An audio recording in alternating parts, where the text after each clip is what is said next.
mine crime combating forums have been established in all affected communities in the provinces of Northwest, Limpopo, Free State, Gauteng, and Mpumalanga.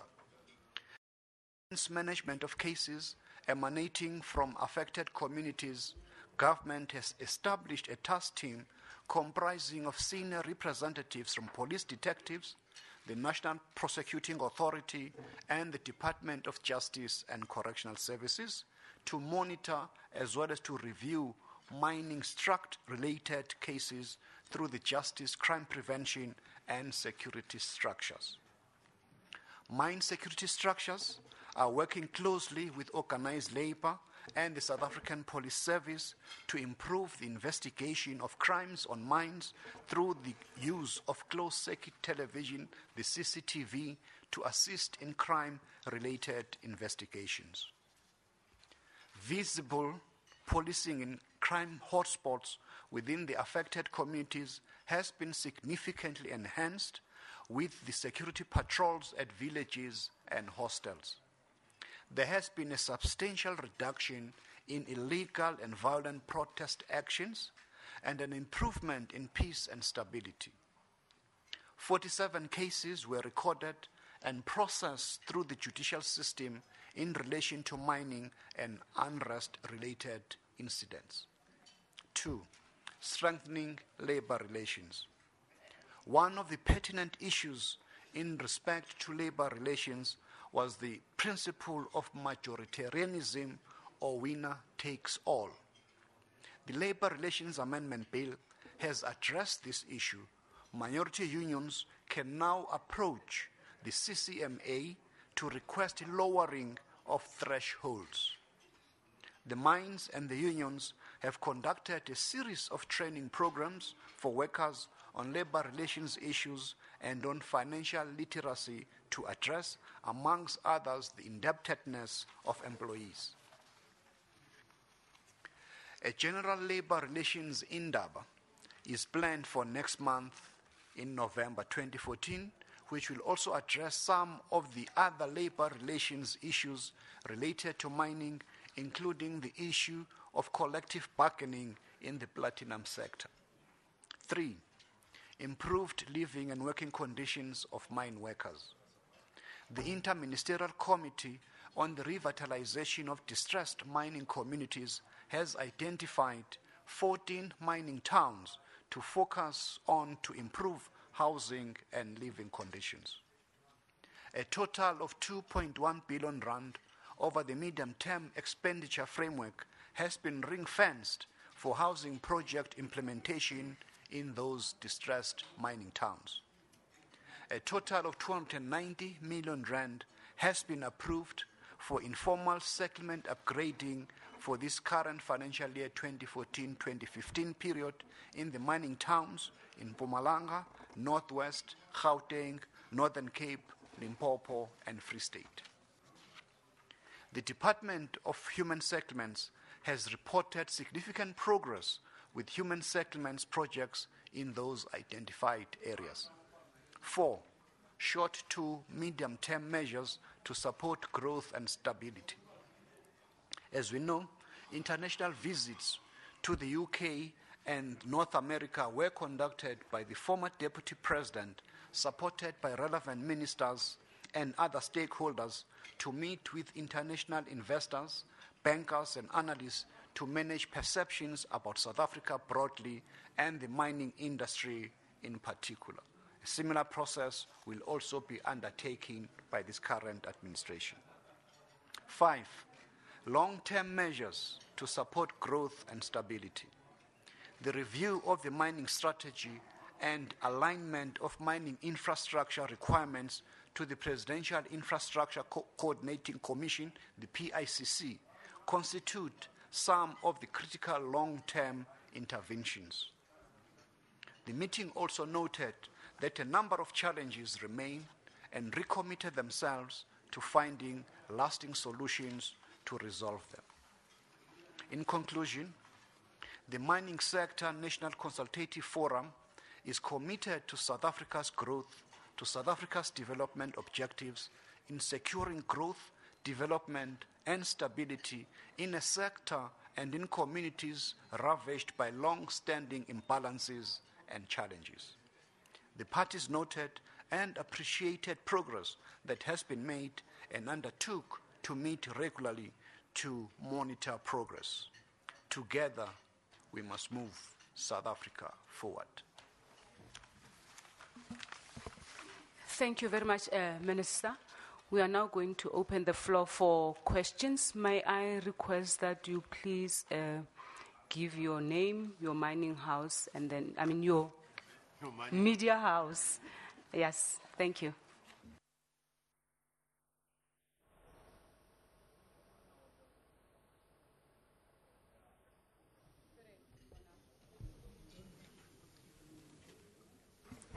Okay, thank you so much. My name is Govin Whittles from Eyewitness News. Minister, I have a couple of questions. First of all, with the agreement itself, you said that the forum has been convened to discuss the implementation of the sustainability agreement.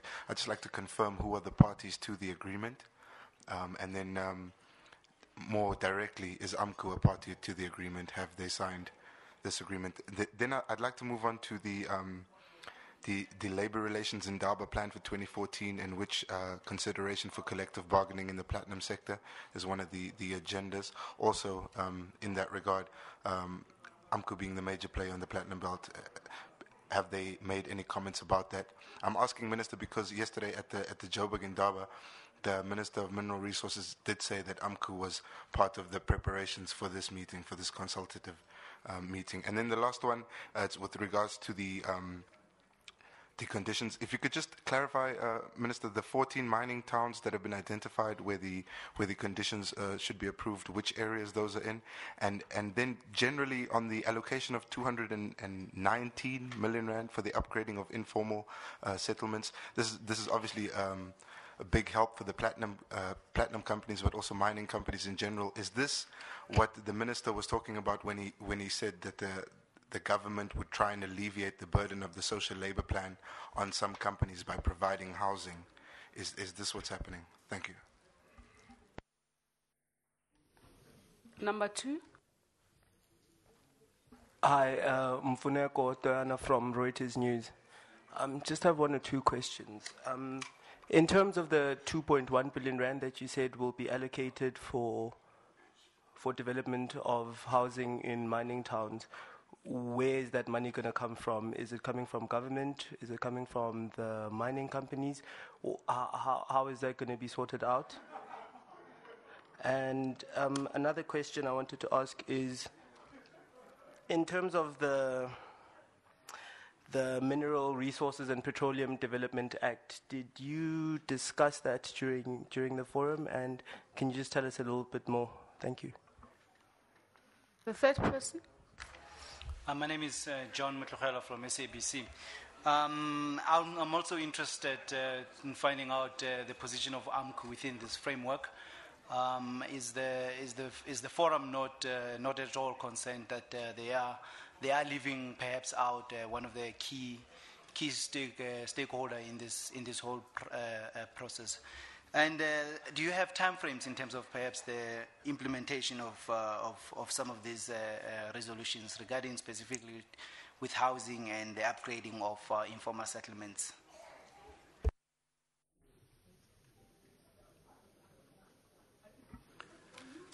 Well, fortunately on the first question, all the parties are here.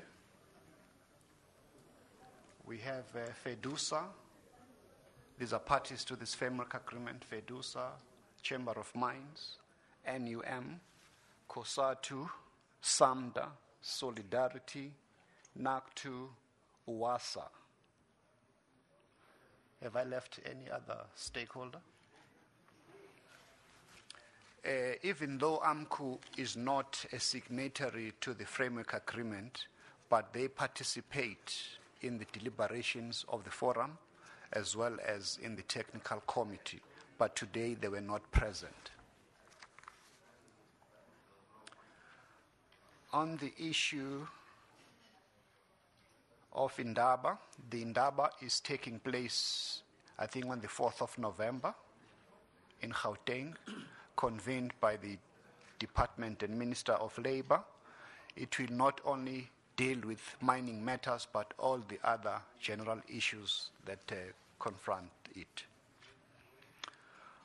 On the issues, I'll show you right now the names of these 14 mining towns.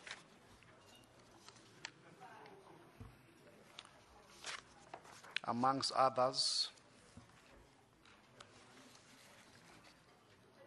is in the province of Free State. It would be Machabeng municipality area, and in Gauteng is Merafong, Randfontein, and Westonaria.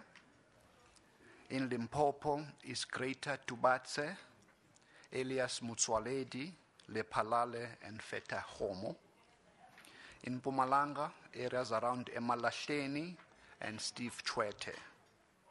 In Northwest, it is Rustenburg, Madibeng, and Moses Kotane.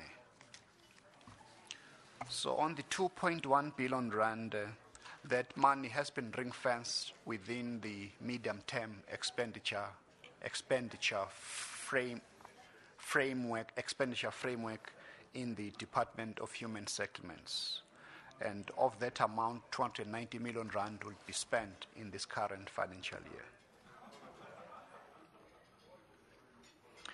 On the MPDRA, the issue was raised but was not finalized because, as we all know, the bill is before the President, so it's the President who will decide whether to sign or refer it back to Parliament. Maybe colleagues, if there are other issues that have...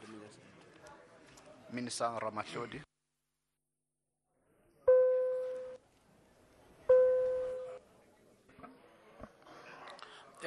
The amount mentioned is not replacing what the private sector is supposed to bring to the party.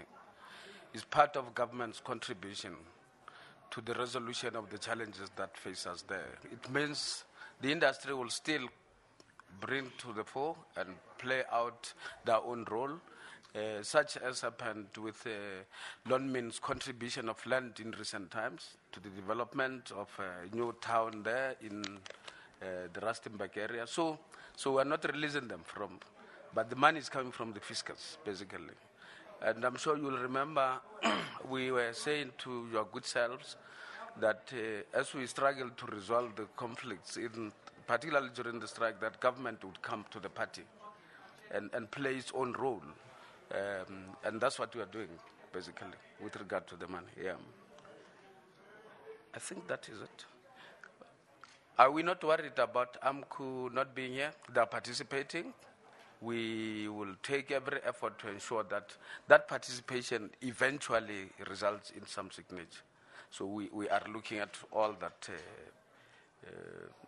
the possibility of them at some point coming to the party. We are working in that direction, all of us sitting here.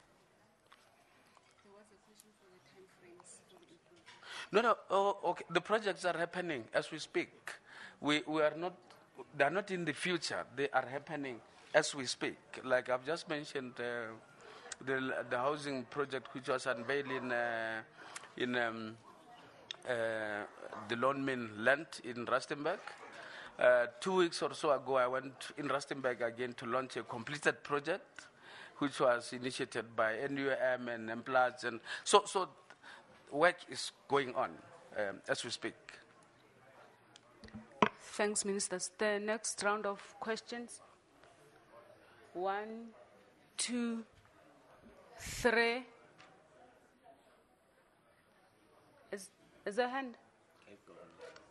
4.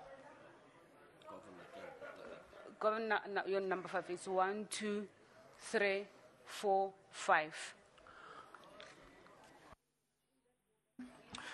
Thank you. My name is Tsepo Ikane from the SABC. One of the tasks of this forum was to discuss the possibility of reforming the current migrant labor system. I just want to find out as to, was this issue at all discussed? And given the fact that it has been stressed by government, how far are you in terms of making some propositions that need to be considered going forward? Thanks. Frank Ngumalo from the SABC Radio.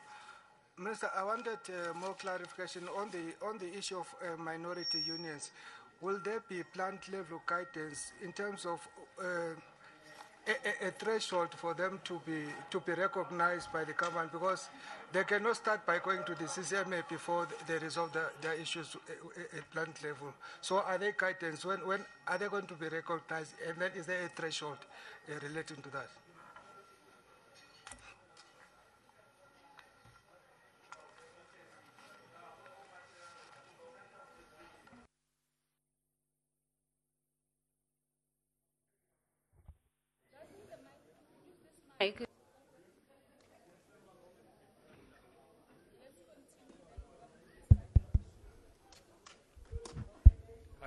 Hi, Carl Ganeski from the Business Day. Minister, a little bit more clarity, if you please, on just what's intended by looking at a review of the mining structure and then aligning it with the Presidential Coordinating Committee on Infrastructure. And the second part of the question, obviously you're speaking to what private companies in the state are doing to improve the living conditions around mines. But in this meeting and perhaps in planned meetings, is the issue of diversifying these economies that go beyond mining being seriously discussed? And if so, in what manner? Thank you.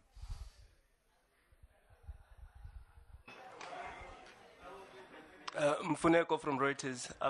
Perhaps I didn't understand because of the noise. Perhaps I didn't hear clearly, but I wanted you to clarify on AMCU's role in the decisions made here. Perhaps I can just get a yes or no answer. Are the decisions made here binding on AMCU, and are they party to them, or are you still working on getting them to the table? Thank you. Okay, it's Govind again. Yeah, mine is just on some. I'd just like to find out if the communities where the migrant labor is sourced from are part of this forum in any way, and has this forum heard any of the concerns from those communities where the migrant workers are coming from? And then these other questions that I have, I know they may not fall within the scope of the forum, but if they were discussed, if I could get an indication. The first one is a new exploration projects, offshore drilling off the coast of Mossel Bay. Was that discussed in the forum at all, and whether there should be a different approach as to how that's handled? The second one is restructuring. And whether any of the unions mentioned the restructuring which is due to happen at Anglo and the sale of the mines, and whether there was any discussion on South African players coming on board at that opportunity. Thank you. Minister? On the issue of migrant labor system, there is a study that is being conducted, coordinated mainly by the Department of Planning, Monitoring and Evaluation and National Treasury.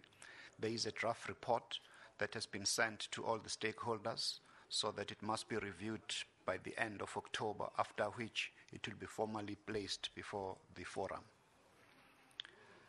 On the minority unions, I'll defer to Labour colleagues to deal with that.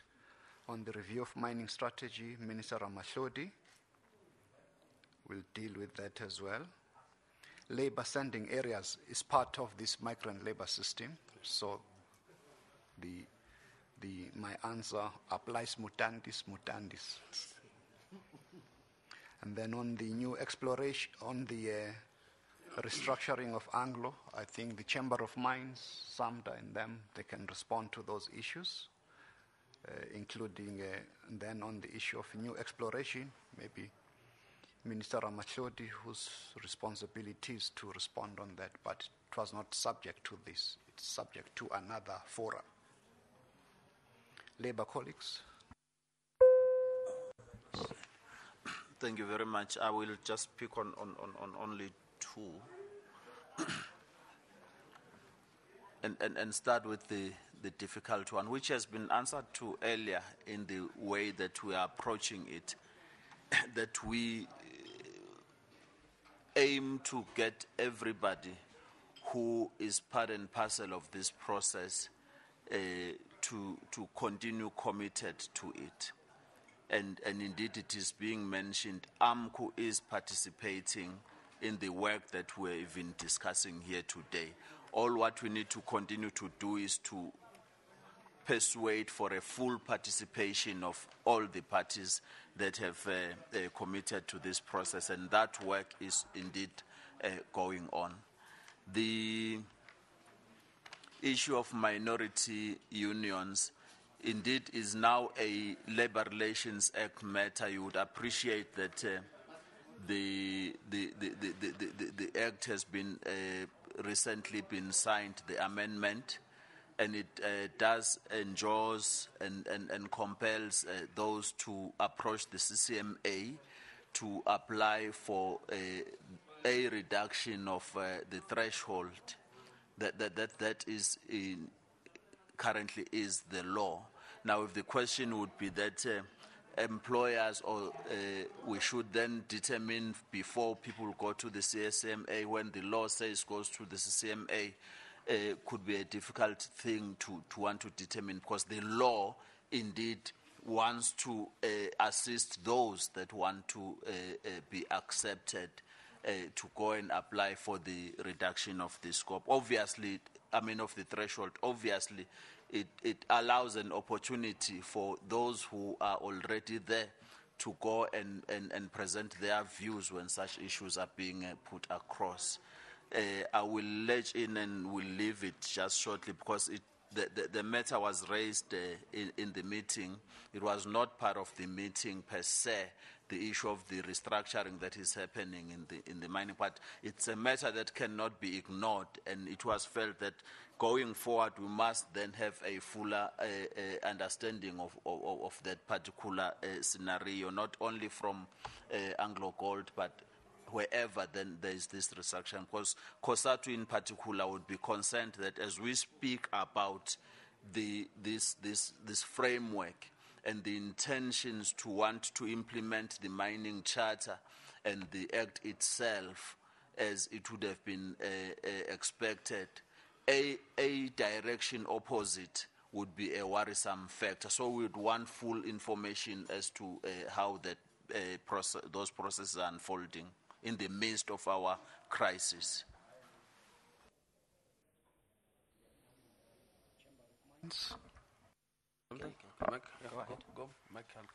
Well, the 2 pointers that I wanted to touch on, it was the restructuring and the sale of mines, Governor, you asked about. That was not discussed specifically today. In other words, referring especially to Anglo-American. Thank you.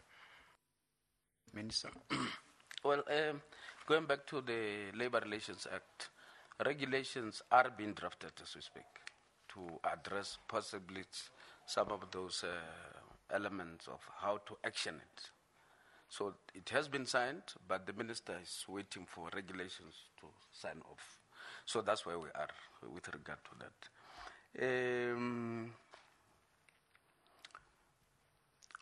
When we move into these mining towns, we are not in there about housing. It's an entire enterprise aimed at creating viable communities. In other words, the entire spectrum is being taken into account. Your education, your health, your shopping centers, your business, developing new businesses around these mining areas, like you have established the special economic zones around the mines. We are in the process of doing that, so that there is life after, even when the mine is gone, that those communities can survive. So I want you to appreciate the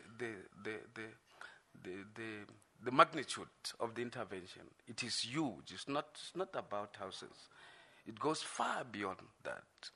So and we are building a partnership which can then be able to produce that sort of outcome, particularly also in consultation with the communities who are hosts to these mines.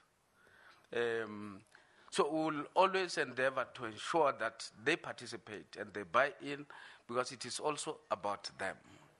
So it will not be for them without them. We will do these projects in collaboration and in cooperation with the communities where the mines are situated. again, just to touch on the AMKI thing, to the extent that they participate in preparatory work, it means they have signed off the agreement that we're discussing today. And all we are saying is that we would want them to be sitting in this Apex meeting in the next session if we succeed, and we are hoping we will succeed to do that. The issue of Mossel Bay, we launched the total rig in Mossel Bay, and they are on the ground there working. They have developed some bits of technical problems, so they're servicing the rig, but otherwise work is continuing. Exploration is continuing to look for oil and gas in the deep sea, as part and parcel of the strategy to develop our ocean economy.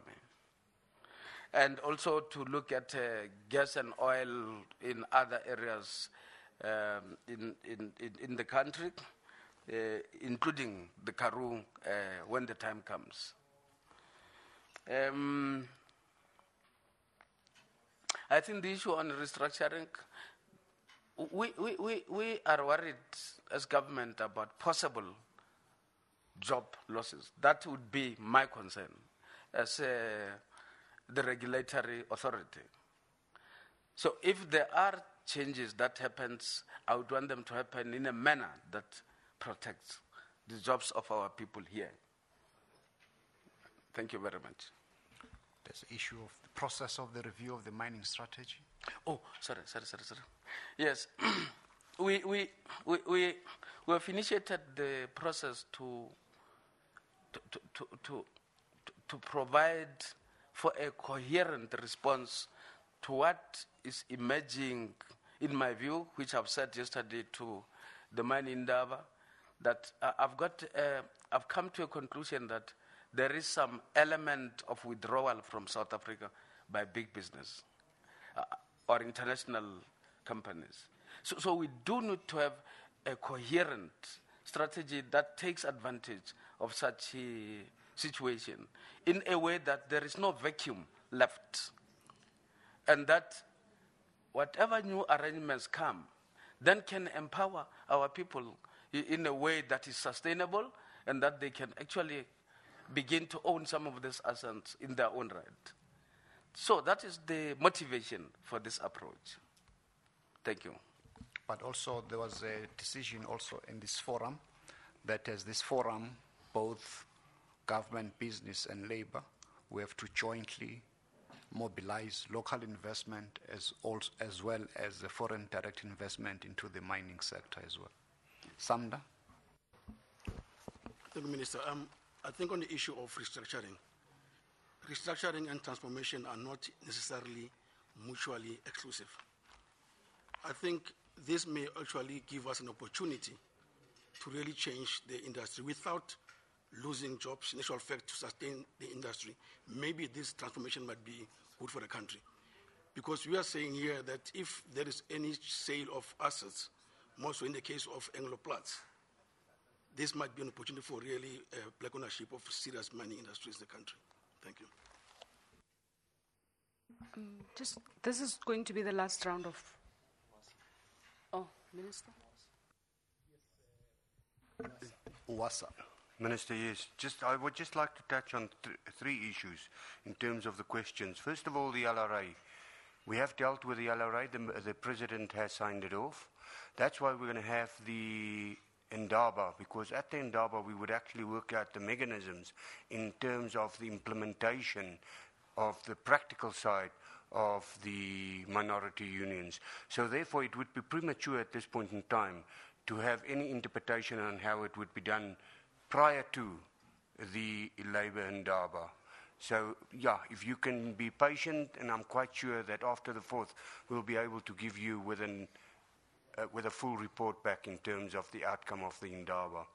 With regards to the restructuring, the current Labour Relations Act as it stands, part and parcel, the Section 189 and 189A has not been amended. So for us to deal with it in this forum would be not correct. Therefore, it must be dealt with in the current LRA. What I can report back is that the CCMA, or the government under the auspices of the CCMA, has intervened in terms of the Section 189As, where most of, if not all of the Section 189As are referred for facilitation, and we were quite successful. And one of those successful referrals, as you know, was Anglo-American Platinum. In terms of the sale of assets, I would just like to report back, as you all know, we had the Joburg Indaba yesterday, and Mr. Mark Kutufani made it quite clear that the current companies has got a responsibility to make sure that they set it off in responsible hands. So as South Africans, we should not be in a position to feel that we're going to be worse off at the end of the day. Thank you. This is going to be the last round. Tsepo? That's all. Going. Bye-bye. Gone. That's one. Okay, thank you.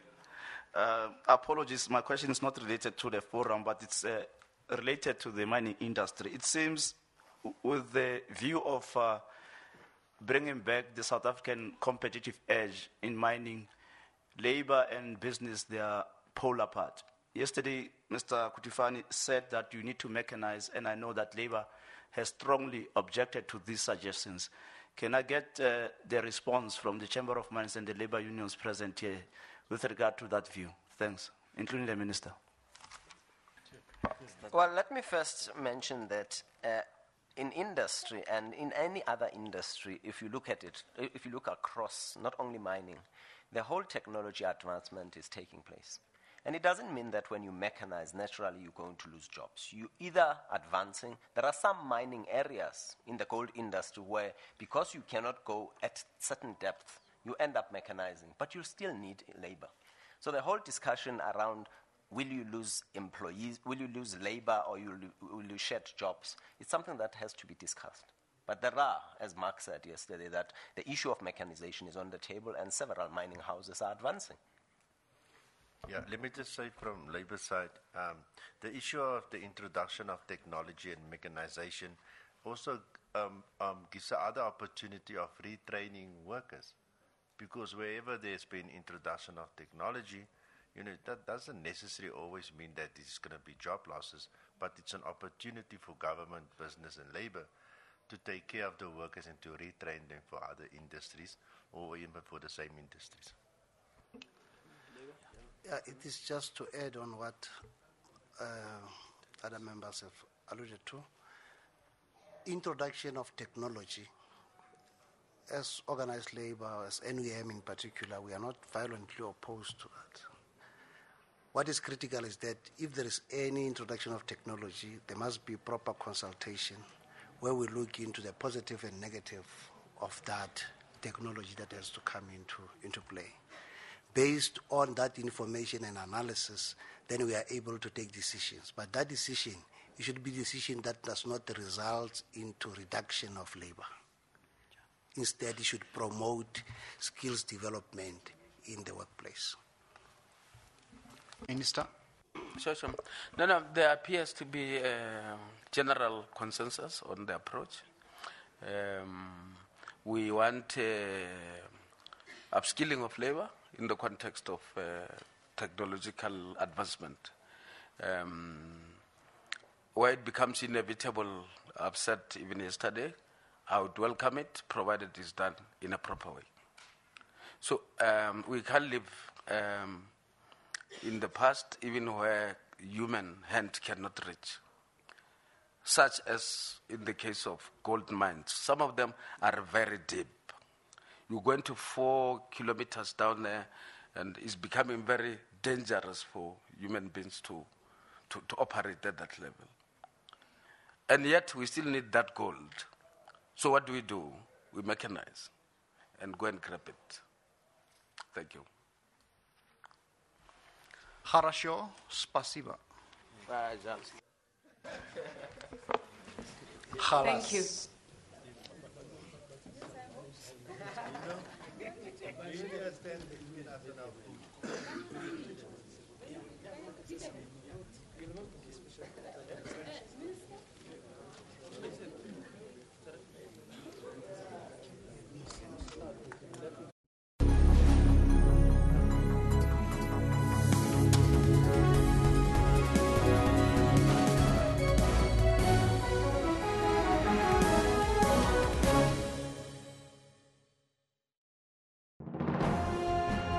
Zoom into Africa. This is Libya. The chairman of the General National Congress is Mr. Nouri Abu Samen. Libya got independent from Italy on 10 February in 1947. The population is more than 6 million people. One of Libya's major languages spoken is Arabic. Monetary unit, Libyan dinar.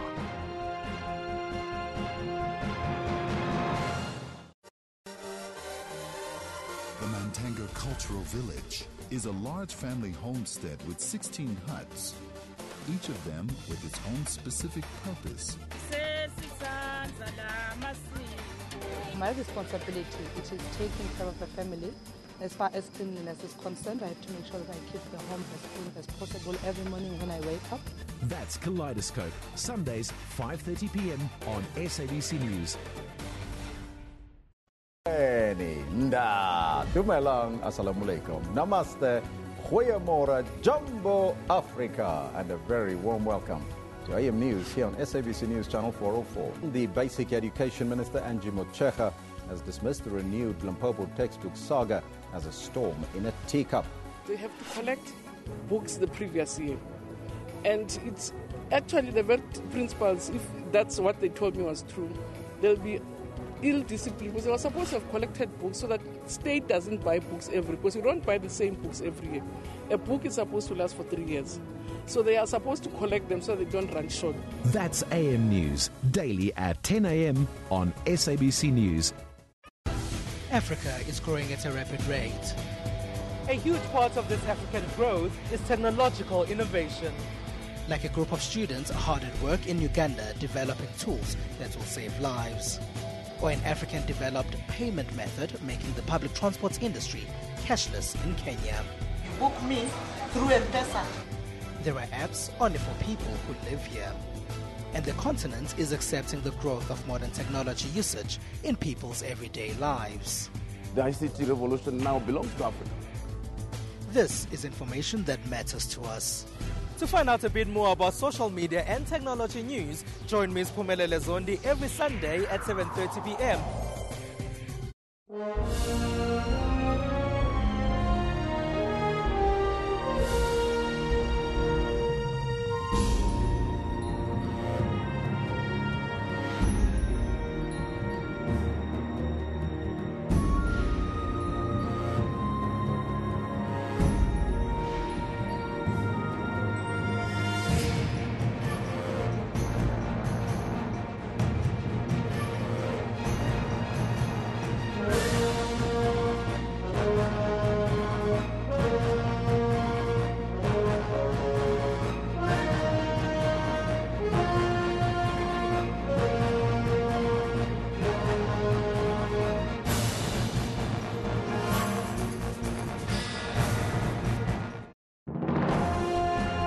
Zoom into Africa.